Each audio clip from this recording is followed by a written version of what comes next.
Welcome to Emily Academy, Hyderabad. This is Dr. Moses. Dear friends, educational psychology DEd BEd MEd స్థాయిలో నేర్చుకోవాలి. ఎందుకంటే deputy educational officer జాబ్కి సంబంధించి, hostel welfare officer జాబ్కి సంబంధించి, TET డిఎస్సికి సంబంధించి దాదాపుగా 40% బిట్స్ ఎడ్యుకేషనల్ సైకాలజీ నుంచి అడుగుతున్నారు. సో ఈ వీడియో చివరి వరకు మీరు చూస్తే ఎడ్యుకేషనల్ సైకాలజీ ఎలా ప్రిపేర్ కావాలి, గతంలో ఎలాంటి ప్రశ్నలు అడిగారు మొదలైన విషయాలు మీరు అవగాహన చేసుకుంటారు. ఎడ్యుకేషనల్ సైకాలజీలో ఒక ముఖ్యమైన చాప్టర్ పర్సనాలిటీ. పర్సనాలిటీ అంటే మూర్తిమత్వం తెలుగులో. దీన్ని శబ్దపరంగా ఈ పర్సనాలిటీ అనేటువంటి ఆంగ్ల పదం పర్సనో అనే ఒక లాటిన్ పదము నుంచి గ్రహించబడినది. దీని అర్థం మాస్క్, ముసుగు అని అర్థం. మీకు తెలుసు, కరోనా సీజన్లో చాలామంది మాస్క్ ధరిస్తున్నారు. అంటే శబ్దపరంగా పర్సనాలిటీ అనేటువంటి ఆంగ్ల పదం పర్సనో అనేటువంటి ఒక లాటిన్ పదం నుంచి గ్రహించబడినది. పర్సనో అంటే మాస్క్, బాహ్య రూపానికి సంబంధించింది. మరి ప్రాచీన గ్రీకు కళాకారులు ఒక నాటకం వేసేటప్పుడు ఆ పాత్ర స్వభావాన్ని వ్యక్తం చేయడం కోసం మాస్క్ ధరించేవారు. అందుకే ఇప్పటికి కూడా ఒక లేమెన్, సైకాలజీ పట్ల అవగాహన లేని వ్యక్తి పర్సనాలిటీ అంటే అది బాహ్యంగా ఎక్స్టర్నల్గా కనిపించే బ్యూటీ, అందం అనుకుంటారు, లేక మజిల్ పవర్, శారీరక దారుఢ్యం అని భావిస్తూ ఉంటారు. ఎప్పుడైనా ఒక 8 ప్యాక్ 6 ప్యాక్ ఉన్నటువంటి వ్యక్తిని చూసినప్పుడు ఆయన పర్సనాలిటీ బాగుంది అంటాం. ఇక్కడ మాస్క్ అంటే ఎక్స్టర్నల్ బాడీని బట్టి పర్సనాలిటీని మనం చెప్తున్నాం. అదేవిధంగా ఒక అందమైన హీరోయిన్ కానీ హీరో కానీ మీరు చూసినప్పుడు వారి పర్సనాలిటీ బాగుంది అంటాం. ఇక్కడ ఎక్స్టర్నల్ బాహ్యపరమైన మూర్తిమత్వాన్ని మనం అందంతో పోలుస్తున్నాం. ఈ పర్సనాలిటీని వివరించడం కోసం చాలా సిద్ధాంతాలు ఉన్నాయి. అదేవిధంగా పర్సనాలిటీని అసెస్ చేయడం కోసం కూడా చాలా పరీక్షలు ఉన్నాయి. ఈరోజు క్లాస్లో పర్సనాలిటీని అసెస్ చేసేటువంటి ఒక ప్రక్షేపక పరీక్ష, ప్రొజెక్టివ్ టెక్నిక్ మనం తెలుసుకుందాం. హెర్మన్ రోషాక్ స్విట్జర్లాండ్ దేశానికి చెందినటువంటి ఒక మనోవిజ్ఞాన శాస్త్రవేత్త. ఆయన రూపొందించిన పరీక్ష పేరే ఇంక్ బ్లాట్ టెస్ట్, సిరా మరకల పరీక్ష. మీకు తెలుసు, father of psycho analysis Sigmund Freud. ఈ సిగ్మండ్ ఫ్రాయిడ్ ప్రకారం వ్యక్తి యొక్క నిజమైన మూర్తిమత్వం అతని అచేతనం అనేటువంటి మనసులో ఉంటుంది. సో ఫ్రాయిడ్ మనసును 3 రకాలుగా వర్గీకరించాడు. ఒకటి conscious, 2 sub conscious, 3 unconscious. Conscious అంటే చేతనం, కంట్రోల్డ్ బై వన్ సెల్ఫ్, మనల్ని మనం నియంత్రించుకున్న మానసిక స్థితి కాన్షియస్. సో వ్యక్తి కాన్షియస్లో ఉన్నప్పుడు అతని నిజమైన పర్సనాలిటీ మనం చెప్పలేం. తర్వాత ఫ్రాయిడ్ చాలా బలంగా నమ్మేటువంటి మనసు అన్కాన్షియస్. ఈ అన్కాన్షియస్, అచేతనం అంటే not controlled by one self. ఈ అచేతనమైనటువంటి మనసులో చాలా అనుభవాలు ఉంటాయి. బాల్యం నాటి అనుభవాలు, చైల్డ్హుడ్ ఎక్స్పీరియన్సెస్, బిటర్ ఎక్స్పీరియన్సెస్, చేదు అనుభవాలు, things which we don't like, మనకి ఇష్టం లేని విషయాలు, రెప్రెస్డ్ ఎక్స్పీరియన్సెస్, దమనం చేయబడ్డ అనుభవాలు, తీరని కోరికలు, వాంఛలు, ఇవన్నీ కూడా అచేతనమైన మనసులో ఉంటాయి. అవి మన ఎక్స్టర్నల్ పర్సనాలిటీని అప్పుడప్పుడు ప్రభావితం చేస్తుంటాయి. స్లిప్ ఆఫ్ టంగ్, నోరు జారడం ద్వారా, స్లిప్ ఆఫ్ పెన్, రాయడంలో పొరపాట్లు, మన బాడీ లాంగ్వేజ్ ద్వారా ఈ అచేతనంలో ఉండేటువంటి అనుభవాలను అప్పుడప్పుడు మనం వ్యక్తం చేస్తూ ఉంటాం. వీటితో పాటు సైకాలజీలో ఈ అన్కాన్షియస్ ఎక్స్పీరియన్సెస్ తెలుసుకోవడం కోసం హెర్మన్ రోషాక్ ఒక ప్రామాణికమైన పరీక్షను డెవలప్ చేశాడు. దాని పేరే ఇంక్ బ్లాట్ టెస్ట్. రోషాక్ రూపొందించిన ఈ ఇంక్ బ్లాట్ టెస్ట్లో 10 కార్డ్స్ ఉంటాయి, 10 సిరా మరకలు ఉంటాయి. ఈ సిరా మరకలు సిమెట్రికల్గా ఒక సౌష్ఠవ రూపంలో ఉంటాయి. పర్సనాలిటీ పరీక్షించబడే వ్యక్తి ఆ సిరా మరకలను చూడాలి. ఆ ఇంక్ బ్లాట్స్ను ఏ దిక్కు నుంచైనా చూడవచ్చు. అవి తనకు ఏ విధంగా కనపడుతున్నాయో మరి ఎక్స్ప్రెస్ చేయాలి. కనుక ఆ సబ్జెక్ట్ యొక్క ప్రయోజని యొక్క ప్రతిస్పందనలను సైకాలజిస్ట్ నోట్ చేసుకొని అతని యొక్క అచేతనమైన మూర్తిమత్వాన్ని, అన్కాన్షియస్ పర్సనాలిటీని అసెస్ చేయడం జరుగుతుంది. ఇప్పుడే చెప్పుకున్నాం 2 బిట్స్. మొదటిది సిరామరకల పరీక్ష రూపొందించింది ఎవరంటే హెర్మన్ రోషాక్. సిరామరకల పరీక్ష పర్సనాలిటీకి సంబంధించి ఏ రకమైన పరీక్ష? అది projective Technica, non projective Technica? Projective technique. ఏంటి రెండింటి మధ్యలో డిఫరెన్సెస్?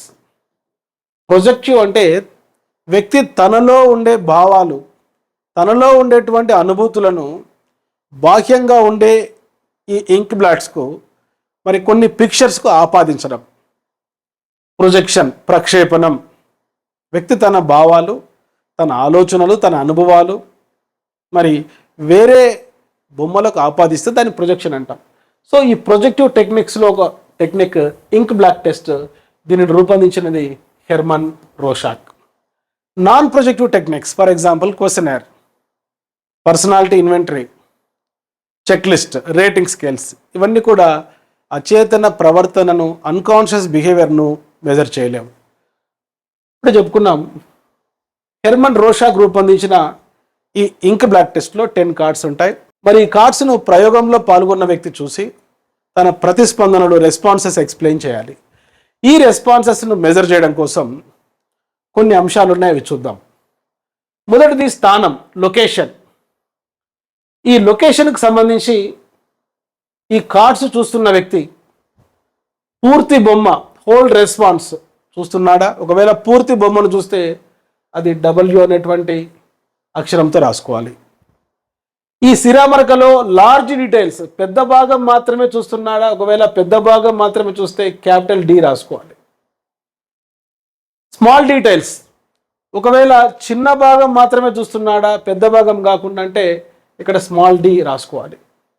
లేదు స్పేస్ రెస్పాన్స్ మాత్రమే చూస్తున్నాడంటే, ఖాళీ భాగాన్ని మాత్రమే చూస్తున్నాడంటే S రాసుకోవాలి. ఈ రోషాక్ సిరామరకల పరీక్షలో ఒక వ్యక్తి యొక్క పర్సనాలిటీని అసెస్ చేసేటప్పుడు ఈ 4 డైమెన్షన్స్ ఆధారంగా అతని మూర్తిమత్వాన్ని చెప్పడం జరుగుతుంది. దాంట్లో మొదటి డైమెన్షన్ లొకేషన్, స్థానంకు సంబంధించి చూడండి. ఇక్కడ W అంటే పూర్తి బొమ్మ, S అంటే space, S for space, space response. ఈ 2 గుర్తుకు పెట్టుకుంటే ఇక్కడ D, D గుర్తుపెట్టుకోండి. ఇవన్నీ కూడా లొకేషన్కి సంబంధించినవి. సింపుల్. W అంటే హోల్ రెస్పాన్స్, పూర్తి బొమ్మ. S అంటే స్పేస్ రెస్పాన్స్, ఖాళీ భాగం. ఇక్కడ D అంటే D పెద్ద అక్షరం కాబట్టి లార్జ్ డీటెయిల్, d చిన్న అక్షరం కాబట్టి స్మాల్ డీటెయిల్స్, పెద్ద భాగము చిన్న భాగం. ఈ వీడియో పదే రిపీట్ చేసుకుంటూ నోట్స్ రాసుకుంటే ఈ సిరామరకల పరీక్ష Hermon Rorschach ink blot test పైన ఎటువంటి బిట్ అడిగినా మీరు ఆన్సర్ చేస్తారు. వ్యక్తి మూర్తిమత్వాన్ని అసెస్ చేయడంలో రెండవ అంశం కంటెంట్. అంటే ఆ సిరామరకలలో ఏ కంటెంట్ చూస్తున్నాడు? H అంటే మానవ రూపం, human form. H for human form, A for animal form. ఒకవేళ ఆ సిరామరకలలో అతనికి ఒక జంతు రూపం కనపడుతుందని ఎక్స్ప్రెస్ చేస్తే అది మనం A అనే లెటర్ కింద రాసుకుంటాం, జంతు రూపం. లేదు మానవ భాగం మాత్రమే కనపడింది సిరామరకలలో, ఒక చెయ్యి కానీ, కన్ను కానీ, ముక్కు కానీ, తల కానీ, ఆ మానవ భాగాన్ని మనం HD అనేటువంటి అక్షరాల కింద రాస్తాం, హ్యూమన్ డీటెయిల్స్. ఒకవేళ ఆ సిరామరకలలో జంతు భాగాన్ని మాత్రమే చూస్తున్నాడంటే AD కింద రాసుకుంటాం, జంతు భాగం. ఈ 4 కరెక్ట్గా 1 మినిట్లో మీరు నేర్చుకోవచ్చు. H అంటే హ్యూమన్ ఫామ్, A అంటే యానిమల్ ఫామ్, HD అంటే హ్యూమన్ డీటెయిల్స్ మానవ భాగం, AD అంటే యానిమల్ డీటెయిల్స్ జంతు భాగం. ఇక్కడ నో అని గుర్తుపెట్టుకోండి. N అంటే ప్రకృతి ఆకారాలు, న్యాచురల్ ఆబ్జెక్ట్స్. O అంటే పురాణరహితమైనవి, ఇనానిమేట్ ఆబ్జెక్ట్స్. చూడండి, సహజమైనటువంటి దృశ్యాలు సిరామరకలలో చూస్తే అది ఎన్ అనే అక్షరం కింద మనం రాసుకోవాలి. ప్రకృతి ఆకారాలు. దీని ఇంటర్ప్రిటేషన్ గురించి ఇప్పుడు మనం డిస్కస్ చేసుకోకుండా కేవలం ఎగ్జామినేషన్ పాయింట్ ఆఫ్ వ్యూలో మాత్రం మీకు చెప్తున్నాను. ఓ అంటే మరి ఏదైనా ఆబ్జెక్ట్స్, వస్తువులను గురించి ఆ శిరామరకలలో చూస్తే వాటిని మనం ఓ అనే అక్షరం కింద రాసుకోవాలి. చూడండి, ఇక్కడ 2 డైమెన్షన్స్ చెప్పుకున్నాం. మొదటిది లొకేషన్, స్థానం. దీన్ని ఎట్లా గుర్తుంచుకోవాలంటే హోల్ రెస్పాన్స్ అంటే పూర్తి బొమ్మ, స్పేస్ రెస్పాన్స్ అంటే ఖాళీ భాగం. ఆ తర్వాత ఈ రెండు ఒక జత కింద గుర్తుపెట్టుకోండి, క్యాపిటల్ డి, స్మాల్ డి. ఇదంతా కూడా స్థానం అనే అంశం కింద మనం వ్యాఖ్యానించవలసిన అంశాలు. 2 కంటెంట్ కింద ఈ అంశాలు ఉంటాయి, HA, HD, AD, N and O. ఈ 4 ఒక జతగా గుర్తుకు పెట్టుకోండి. హెచ్ అంటే మానవ రూపం, హ్యూమన్ ఫామ్. ఏ అంటే జంతు రూపం, యానిమల్ ఫామ్. హెచ్డి అంటే హ్యూమన్ డీటెయిల్స్. ఏడి అంటే యానిమల్ డీటెయిల్స్.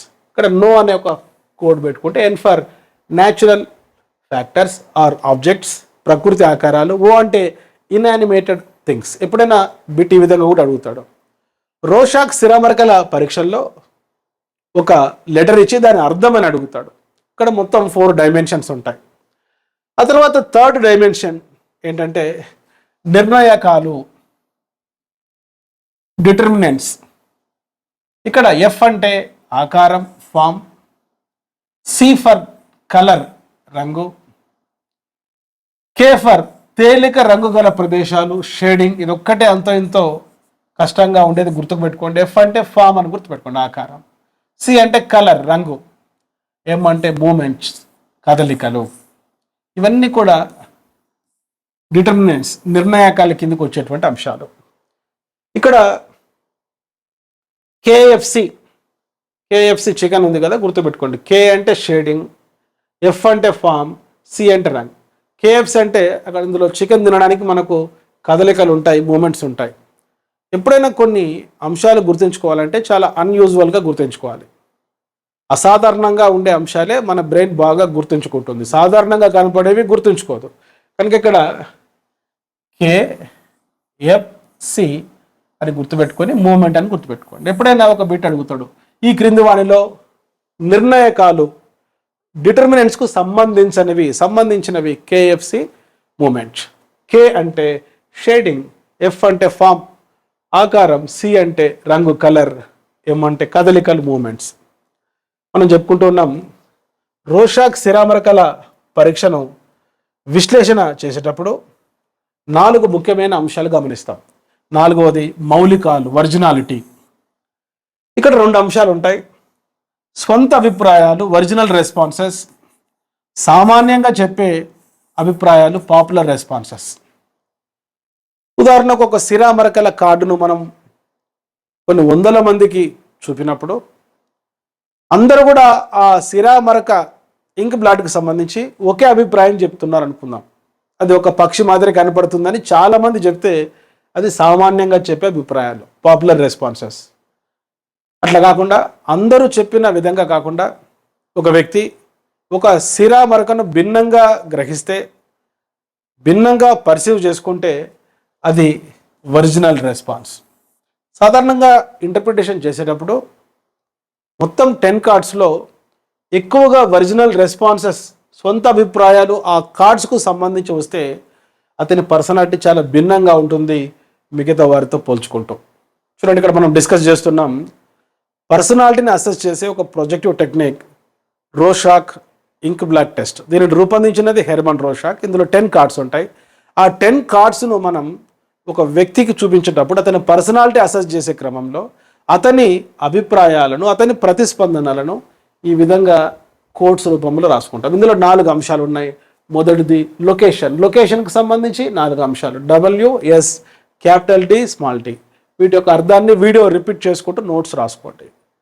కంటెంట్కి సంబంధించి దాదాపుగా 6 అంశాలు ఉన్నాయి. హెచ్ఏ, హెచ్డిఏడి, నో అని గుర్తుపెట్టుకోండి, ఎన్ అండ్ ఓ. వాటి అర్థాన్ని మీరు గ్రహించండి. అదేవిధంగా నిర్ణయాకాలకు సంబంధించి, డిటర్మినెంట్స్కి సంబంధించి 4 అంశాలు ఉన్నాయి. దానికి ఒక కోడ్, మీరు ఎప్పుడైనా కోడ్ టీచర్ చెప్పకూడదు. Code should be prepared by the students. The code should be unusual. ఎప్పుడైనా షార్ట్ కట్స్ చెప్పేటప్పుడు కొండ గుర్తులు చెప్పేటప్పుడు కాబోయే టీచర్స్గా, ఎడ్యుకేషనల్ ఆఫీసర్స్గా గుర్తుంచుకోండి. కోడ్ స్టూడెంట్ తయారు చేసుకోవాలి, ఎందుకంటే అతను సులభంగా గుర్తుంచుకుంటాడు కాబట్టి. కనుక ఇక్కడ నేను చెప్పిన కోడ్ ఏంటంటే కేఎఫ్సి మూమెంట్స్. కే అంటే ఇప్పుడే చెప్పుకున్నాం, తేలిక రంగు గల ప్రదేశాలు షేడింగ్. ఎఫ్ అంటే ఫామ్ ఆకారం, సి అంటే రంగు కలర్, ఎం అంటే మూమెంట్స్. సరే వీటి అర్థం ఏంటి? ఒక వ్యక్తి స్థిరామరికలలో కదులుతున్న దృశ్యాన్ని కానీ, కదులుతున్న వ్యక్తులను కానీ, కదులుతున్న జంతువులను కానీ చూస్తే అతనిలో సోషబిలిటీ, సాంఘిక సంబంధాలు ఎక్కువగా ఉండే ఒక ఎక్స్ట్రావర్ట్గా, బహిర్వర్తనుడిగా మనం గమనించవచ్చు. అది ఇంటర్ప్రిటేషన్ పార్ట్. ఇక్కడ మనకు ఎగ్జామినేషన్ పాయింట్ ఆఫ్ వ్యూలో మరి 4 అంశాలకు సంబంధించిన టెక్నికల్ వర్డ్స్ మీరు గుర్తుంచుకోవాలి. ఇప్పుడు చెప్పాను, రోషాక్ స్థిరామరకల పరీక్షల్లో 10 కార్డులు ఉంటాయి. ప్రతి కార్డును ప్రయోజకుడికి చూపినప్పుడు, సబ్జెక్టుకు చూపినప్పుడు అతను ఏ విధంగా వాటిని గ్రహిస్తున్నాడో, ఏ విధంగా ఎక్స్ప్రెస్ చేస్తున్నాడో ఈ లెటర్స్ రూపంలో మనం రాసుకోవాలి. దాని ఇంటర్ప్రిటేషన్ ఆధారంగా అతని మూర్తిమత్వం ఇంటిగ్రేటెడ్ పర్సనాలిటీ, డీవియేటెడ్ పర్సనాలిటీ, లేక స్ప్లిటెడ్ పర్సనాలిటీ అని మనం చెప్పవచ్చు. సో ఈ టాపిక్ పైన గతంలో ఒక ప్రశ్న అడిగారు, గమనించండి. ఇక్కడ ఎప్పుడైనా ఎడ్యుకేషన్ పేపర్లో మంచి మార్కులు సాధించాలంటే మొదట క్లాస్ వినాలి, ఆ క్లాస్కు సంబంధించిన కాన్సెప్ట్ వైజ్ నోట్స్ రాసుకోవాలి, ఆ నోట్స్ ఆధారంగా గత ప్రశ్న పత్రాలు ప్రాక్టీస్ చేయాలి. సింపుల్. ఎంసీక్యూ ప్రిపేర్ అయ్యేటప్పుడు, మల్టిపుల్ చాయిస్ క్వశ్చన్స్ ప్రిపేర్ అయ్యేటప్పుడు ప్రతి అభ్యర్థి, డిప్యూటీ ఈఓ జాబ్ సాధించాలనుకున్న అభ్యర్థి, హాస్టల్ వార్డెన్ ఆఫీసర్ జాబ్ సాధించాలనుకున్న వ్యక్తి, డిఎస్సి ద్వారా టీచర్ జాబ్ సాధించాలనుకున్న వ్యక్తి గత ప్రశ్నపత్రాలను బాగా అవగాహన చేసుకోవాలి. Match the following with reference to the Rorschach ink blot test. ఇక్కడ లెఫ్ట్ సైడ్ అంతా కూడా ఈ డైమెన్షన్స్ ఇవ్వడం జరిగింది, రైట్ సైడ్ వాటికి సంబంధించినటువంటి మీనింగ్ ఇచ్చాడు. వాటిని ఐడెంటిఫై చేయాలి. ఎప్పుడైనా మ్యాచింగ్ టైప్ మనం ఆన్సర్ చేసేటప్పుడు తెలిసిన అంశాలు ఐడెంటిఫై చేయాలి. ఫర్ ఎగ్జాంపుల్ ఇక్కడ కంటెంట్, విషయం కింద 6 అంశాలు ఉన్నాయని చెప్పుకున్నాం. ఏమున్నాయి అక్కడ మనం? హ్యూమన్ ఫామ్, యానిమల్ ఫామ్, ఇవి ఈ యొక్క కంటెంట్కి సంబంధించినవి. కనుక ఇక్కడ సికి 2 ఎక్కడ ఉంది? సికి 2 ఉంది. కనుక ఈ రెండిట్లలో ఆన్సర్ ఉంటుంది. కనుక ఈ రెండింటిని కూడా మనం ఎలిమినేట్ చేసుకోవచ్చు. సింపుల్. ఎప్పుడైనా ఆన్సర్ చేసేటప్పుడు తెలిసిన అంశం ఆధారంగా తెలియని అంశాన్ని కనుక్కోవాలి. నెక్స్ట్ ఇక్కడ చూడండి, ఇక్కడ బి డిటర్మినెంట్స్, నిర్ణయకాలు. ఈ డిటర్మినెంట్స్కు సంబంధించిన ఇంపార్టెంట్ పాయింట్స్ ఎక్కడున్నాయంటే ఇక్కడ గమనించండి మీరు, షేప్, కలర్, షేడింగ్. కనుక బి 4కు సంబంధించింది. కనుక ఇది కూడా మనం ఎలిమినేట్ చేసుకోవచ్చు. ఆన్సర్ ఏ అవుతుంది. మిగతావి కూడా మనం గమనిద్దాం. ఇక్కడ ఏ లొకేషన్, చూడండి ఇక్కడ part of the blot, the selected area. ఈ లొకేషన్ స్థానంకు సంబంధించి మనం చెప్పుకున్నాం. డబ్ల్యూ హోల్ బ్లాటా, క్యాపిటల్ డి లార్జ్ డీటెయిల్స్ పెద్ద భాగమా, స్మాల్ డి చిన్న భాగమా, ఎస్ స్పేస్ రెస్పాన్సా. కనుక ఇక్కడ ఏకి 3 ఆన్సర్. నెక్స్ట్ డి ఉంది ఇక్కడ, పాపులర్స్ అండ్ ఒరిజినాలిటీ. సో ఈ రెస్పాన్స్, వ్యక్తి ఇచ్చిన రెస్పాన్స్ అది పాపులర్ రెస్పాన్సా లేక ఒరిజినల్ రెస్పాన్సా? సాధారణంగా చెప్పే అభిప్రాయమా, సొంత అభిప్రాయమా? మరి ఒక స్థిరామరక చూసినప్పుడు ఫర్ ఎగ్జాంపుల్ ఒక 100 మందిలో 80 మంది వారికి ఒకే విధంగా అది ఒక ఎగురుతున్న పక్షి మాదిరి ఆ స్థిరామరక కనపడవచ్చు. కానీ ఒకరిద్దరు మాత్రం దాన్ని వేరేగా గ్రహిస్తే అది ఒరిజినల్ రెస్పాన్స్. కనుక ఈ ఒరిజినల్ రెస్పాన్సెస్ ఎక్కువగా చెప్తే, పాపులర్ రెస్పాన్సెస్ చాలా తక్కువగా ఉంటే, అందరికీ కనిపించే విధంగా ఆ స్థిరామరకలు ఒక వ్యక్తికి కనిపించకపోతే ఆ వ్యక్తి మూర్తిమత్వం ఎక్స్ట్రీమ్గా ఉంటుంది. అది ఇంటర్ప్రిటేషన్ పార్ట్. ఇక్కడ చూడండి, ఇక్కడ మ్యాచ్ ద ఫాలోయింగ్ అన్నప్పుడు లెఫ్ట్ సైడ్లో ఉండే ఒక 4 డైమెన్షన్స్ను రైట్ సైడ్ ఉండేటువంటి అంశాలతో మనం జతపరిచినప్పుడు ఆన్సర్ అనేది ఏ అవుతుంది. డియర్ ఫ్రెండ్స్, నేను ఈ క్లాస్లో ఒక కాన్సెప్ట్ చెప్పాను, వాట్ ఈజ్ పర్సనాలిటీ. పర్సనాలిటీకి సంబంధించి సిగ్మండ్ ఫ్రాయిడ్ థియరీలో అన్కాన్షియస్ బిహేవియర్ చాలా ఇంపార్టెంట్. ఈ అన్కాన్షియస్ బిహేవియర్ను అసెస్ చేయడంలో ప్రొజెక్టివ్ టెక్నిక్స్ ఉపయోగపడతాయి. ఆ ప్రొజెక్టివ్ టెక్నిక్స్లో ఒక technique Rorschach ink blot test. ఇది రూపొందించినది స్విట్జర్లాండ్ దేశానికి చెందిన హెర్మన్ రోషాక్. ఇందులో 10 కార్డ్స్ ఉంటాయని చెప్పుకున్నాం. ఆ కార్డ్స్ చూసినప్పుడు వ్యక్తి యొక్క ప్రతిస్పందనలను నమోదు చేయడంలో 4 డైమెన్షన్స్ ఉన్నాయని చెప్పుకున్నాం. ప్రతి డైమెన్షన్లోని అంశాలు మీకు ఎక్స్ప్లెయిన్ చేయడం జరిగింది. ఈ వీడియో రిపీట్ చేసుకుంటూ నోట్స్ రాసుకొని ఈ ప్రశ్న మీరు ప్రాక్టీస్ చేస్తే రోషాక్ శిరమరకల పరీక్ష పైన ఎటువంటి ప్రశ్న అడిగినా ఆన్సర్ చేస్తారు. ఇటువంటి మరిన్ని వీడియోస్ కోసం వెంటనే మీరు మా YouTube channel doctor Moses Emily subscribe చేసుకోండి. ఈ వీడియో లైక్ చేయండి. మీ బ్యాచ్మేట్స్కు ఫ్రెండ్స్కు కూడా షేర్ చేయండి. డియర్ ఫ్రెండ్స్, మీ జీవిత లక్ష్యం డిప్యూటీ ఎడ్యుకేషనల్ ఆఫీసర్ జాబ్ సాధించాలనుకుంటే వెంటనే ఎడ్యుకేషన్ పైన ఫోకస్ చేయండి. జనరల్ స్టడీస్ అందరూ ప్రిపేర్ అవుతుంటారు, మెటీరియల్ మార్కెట్లో అందుబాటులో ఉంటుంది, అందులోని కాన్సెప్ట్స్ చదివితే అర్థమవుతాయి, కానీ ఎడ్యుకేషన్ వింటే అర్థమవుతుంది. కనుక మీ జీవిత లక్ష్యం డిప్యూటీ ఎడ్యుకేషనల్ ఆఫీసర్ జాబ్ సాధించడం అయితే వెంటనే ఈ వీడియో డిస్క్రిప్షన్లో ఇచ్చినటువంటి మా మొబైల్ యాప్ లింక్ ఆధారంగా ఎమిలీ అకాడమీ అనే మా యాప్ని ఇన్స్టాల్ చేసుకోండి. వెంటనే పోస్ట్ పోన్ చేయకుండా ఇందులో స్టోర్ ఫోల్డర్ ఓపెన్ చేయండి. ఈ స్టోర్ ఫోల్డర్లో డిప్యూటీ ఈఓకి సంబంధించి paper 2 education 150 marks, paper 3 education 150 marks. ఈ 300 మార్క్సే ఉద్యోగాన్ని డిసైడ్ చేస్తాయి. ఉన్న 38 జాబ్స్లో ఎక్కువ మంది ఎవరైతే ఎడ్యుకేషన్లో ఎక్కువ మార్కులు సాధిస్తారో వారు జాబ్ సాధిస్తారు. కనుక ఈ వీడియోస్లో టాపిక్ వైజ్ క్లాసెస్ ఉన్నాయి, టాపిక్ వైజ్ టెస్ట్ సిరీస్ ఉంది. మీరు మీ ఇంటి దగ్గర నుండే మీ మొబైల్ ఫోన్ ద్వారా నేను చెప్పిన క్లాస్ ఈ విధంగా విని నోట్స్ రాసుకొని ఆ నోట్స్ చదివి ఇటువంటి బిట్స్ ప్రాక్టీస్ చేస్తే తప్పనిసరిగా ఎంత కాంపిటీషన్ ఉన్నా మీరు డిప్యూటీ ఈఓ జాబ్ సాధించగలరు. అదేవిధంగా hostel welfare officer job prepare అయ్యే అభ్యర్థులు, డిఎస్సి ద్వారా టీచర్ జాబ్ సాధించాలనుకున్న అభ్యర్థులు కూడా ఈ డిస్క్రిప్షన్లో ఉండే మా లింక్ ఆధారంగా ఎమిలీ అకాడమీ అనేటువంటి మొబైల్ యాప్ ఇన్స్టాల్ చేసుకోండి. స్టోర్ ఫోల్డర్లో వివిధ సబ్జెక్టులకు సంబంధించి కోర్సులకు సంబంధించి వీడియో క్లాసెస్ ఉన్నాయి. వాటిని మీరు డెమో క్లాసెస్ వినండి. ఒకవేళ ఆ క్లాసెస్ నచ్చితే వెంటనే ఈ కోర్సెస్ను మీరు యాక్సెస్ చేసుకొని ఈ రోజు నుంచే మీ ప్రిపరేషన్ మొదలుపెట్టండి. I wish you all the best.